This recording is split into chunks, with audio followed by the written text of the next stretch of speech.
Hello everyone. कल केरल में serial bomb blast के कारण भारत की सुरक्षा चिंताएं एक बार फिर से बढ़ी हैं। अब तक देखा जाए इसमें 3 लोगों की मौत हो चुकी है, करीब 50 से ज़्यादा लोग घायल हैं। मुद्दे को समझना इसलिए भी ज़रूरी है कि क्या ये आंतरिक स्तर पर किया गया कोई बम ब्लास्ट है या फिर यहाँ पर इजराइल हमास युद्ध चल रहे वहाँ पर उनको समर्थन करने के लिए किया गया है। क्या ये एक आतंकवादी घटना है या किसी अन्य तरीके की घटना है, इनको यहाँ पर हम अलग अलग एंगल से समझते हैं।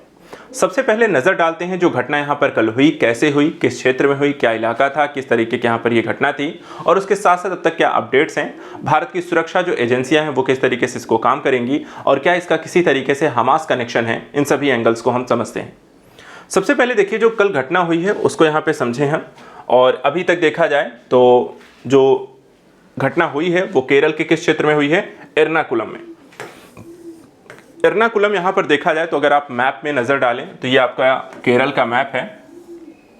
और यहाँ पर आपका जो एरिया है ये रेड कलर का आप एरिया यहाँ पर देख रहे हैं, ये है आपका एर्नाकुलम इलाका, आपका जिला, और यहीं पर ये घटना आपको हुई है।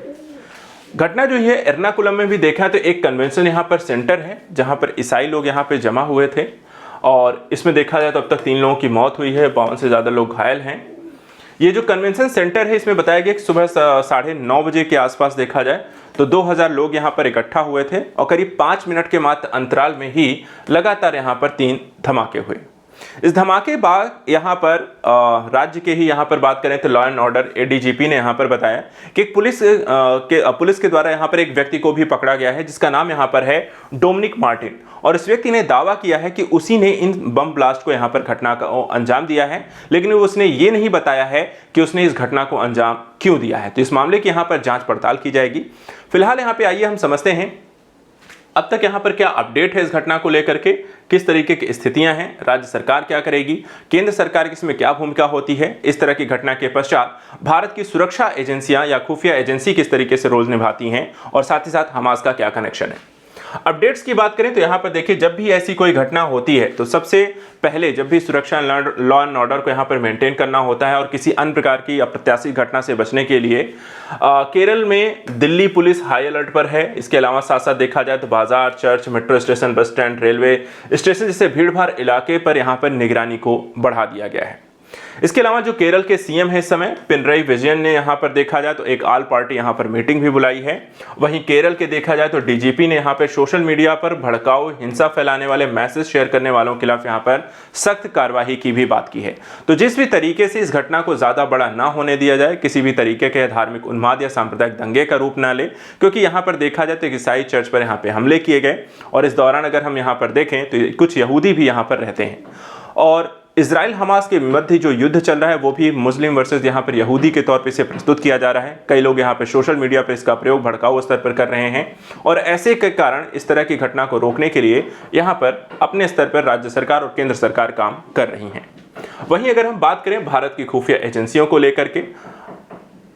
तो देखिए जब भी इस तरह की घटना होती है तो जो देश का गृह मंत्रालय होता है और उसके अंदर आने वाली यहाँ पर आतंकवादी सुरक्षा एजेंसियां जो हैं या फिर हम कहें कि नेशनल सिक्योरिटी गार्ड हो गई, आपको नेशनल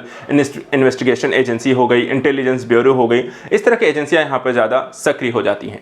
यहाँ पर आप देख सकते हैं गृह मंत्रालय के द्वारा एक हाई लेवल यहाँ पर मीटिंग बुलाई गई, साथ ही जिसमें NIA, IB और NSG इत्यादि को यहाँ पर केरल भी भेजा जाएगा। ब्लास्ट की जो खबर है केंद्रीय गृह मंत्री ने अमित शाह ने यहाँ पे सुरक्षा एजेंसियों और अफसरों के एक हाई लेवल मीटिंग के बाद सारी जांच, एक तरह के जो भी एक घटनाक्रम जब भी होती है तो इस तरह के पूरी जो रिपोर्ट एक तय की जाती है, क्या एक्शन लिया जाएगा और किस तरीके से इस कार्य को यहाँ पर आगे बढ़ाया जाएगा, तो इस तरह के हाई लेवल मीटिंग आपको देखने को मिलती है। यहाँ पे NIA और IB की यहाँ पर टीम जो होती है उसको केरल भी यहाँ पर भेजा गया है जो कि मामले की यहाँ पर जांच पड़ताल करेगी, रिपोर्ट्स को अपनी बनाएगी और देखेगी कि इस पूरी घटना के पीछे पूरा एक विस्तृत जो ब्यौरा है क्या रहा है। इसके साथ साथ अगर हम देखें तो एक ये भी यहाँ पे बताया जा रहा है कि इसके पीछे हो सकता है कि हमास का कनेक्शन हो और हमास का यहाँ पे कनेक्शन कैसे हो सकता है। तो यहाँ पर आप एक व्यक्ति को देख सकते हैं, ये हमास के यहाँ पे एक फिलिस्तीन समर्थक एक नेता हैं जिन्होंने कुछ दिन पहले ही यहाँ पर केरल में आयोजित एक रैली को यहाँ पर वीडियो कॉन्फ्रेंसिंग के माध्यम से संबोधित किया था। देखा जाए तो इस रैली में फिलिस्तीन के समर्थन वाली रैली थी ये और हमास के जो नेता हैं उन्होंने वर्चुअली इस रैली को संबोधित किया और देखा जाए तो मुस्लिम संगठन लगातार रैलियां आयोजित कर रहा था 2 दिनों से और एर्नाकुलम में हमास के समर्थन में ही एक रैली ऑलरेडी यहां पर आयोजित की जा चुकी थी। जो 27 अक्टूबर को हुई थी मल्लपुरम में, और इसमें फ़िलिस्तीन के सपोर्ट में हुई थी। और इसके जो नेता थे खालिद मशेल वर्चुअली इसमें आपको शामिल हुए थे, और उन्होंने एक तरीके से थोड़े भड़काऊ भाषण दिए थे और लोगों को प्रोत्साहित किया था कि वो हमास का समर्थन करें, जिहाद करें यहूदियों के विरुद्ध, ईसाइयों के विरुद्ध। इसके अलावा साथ ही साथ वो भी ये भी कहते हैं कि यहाँ पर आपको हमास को यहाँ पर सपोर्ट करें एक तरीके से, जो वर्चुअल आपको देखा जाए तो इकोनॉमिकल पर्सपेक्टिव से और अन्य तरीके से भी। और ऐसे संबोधन के 2 ही दिन पश्चात इस तरह की घटना का होना, इस तरह बम ब्लास्ट की घटना, देखा जाए तो यहाँ पे एनआईए और आईबी जैसी संस्थाएं होंगी, इसकी भी यहाँ पर जांच करेंगी। तो ओवरऑल जो पर्सपेक्टिव है यहाँ पे समझना होगा कि केरल में जो बम ब्लास्ट की घटना हुई है इसे आगे ना होने दिया जाए। यहाँ पे सुरक्षा चिंताओं को एक बार फिर से बढ़ाया गया है। आतंकवादी घटनाओं को लेकर के भारत सरकार का जो एक वैश्विक दृष्टिकोण रहा है वो एक बार फिर से यहाँ पर सही साबित होता हुआ दिखाई देता है। यहाँ पर सभी को एकजुट होकर सामाजिक सद्भाव को बनाए रखना होगा और साथ ही देश के सभी नागरिकों की सुरक्षा को भी सुनिश्चित करना होगा। फिलहाल आज के लिए यहाँ पर इतना ही। नेक्स्ट वीडियो में इसके संबंधित कुछ और घटनाक्रम को लेकर हम आते रहेंगे। Thank you so much and good luck.